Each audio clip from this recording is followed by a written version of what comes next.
ఓం నమ శివాయ. ఓం శ్రీ గురుభ్యో నమః. ఓం శ్రీ మాత్రే నమః. అందరికీ నమస్కారం అండి. ప్రతిరోజు రాశి ఫలాలు తెలుసుకోవడానికి ప్లీజ్ మన ఛానల్ని సబ్స్క్రైబ్ చేయండి.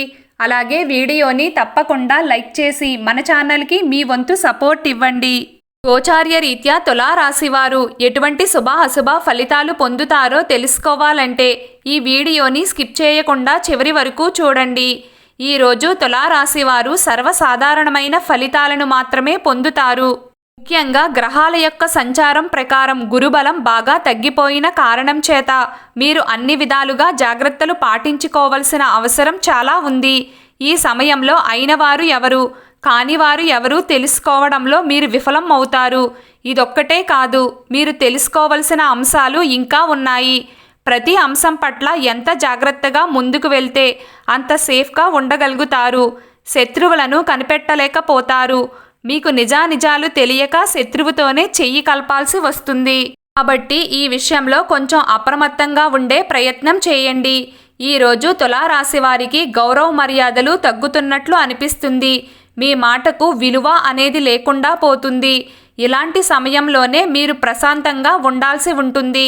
కోపతాపాలకు పోయి ముఖ్యమైన వారిని అలాగే అయిన వారిని దూరం చేసుకోవద్దు. శత్రువులను పసిగట్టే ప్రయత్నం చేయండి.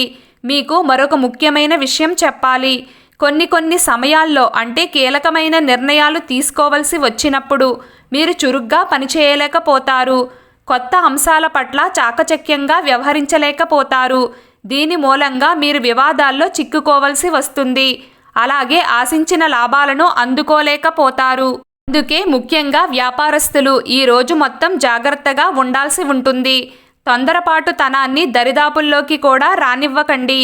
ఏ నిర్ణయం తీసుకోవలసి వచ్చినా 1కి 10 సార్లు ఆలోచించిన తర్వాతనే ముందడుగు వేయండి. కోపావేశాలు అస్సలు పనికిరావు.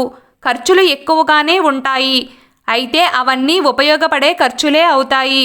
మొత్తం మీద తులారాశి వారికి ఈ రోజు మొత్తం ఎంత జాగ్రత్తగా ఉంటే అంత మంచిది. ఈరోజు తులారాశి వారి అదృష్ట సంఖ్య 4. ఈరోజు తులారాశి వారి అదృష్ట రంగు బూడిద రంగు. ప్రతిరోజు మీకు ఇష్టమైన దైవారాధన చేస్తూ ఉండండి. అంతా శుభం కలుగుతుంది. ఈ వీడియో మీకు నచ్చినట్లయితే ప్లీజ్ లైక్ చేయడం మర్చిపోకండి. అలాగే ప్రతిరోజు రాశి ఫలాలు తెలుసుకోవడానికి మన ఛానల్ని సబ్స్క్రైబ్ చేయండి. నమస్కారం.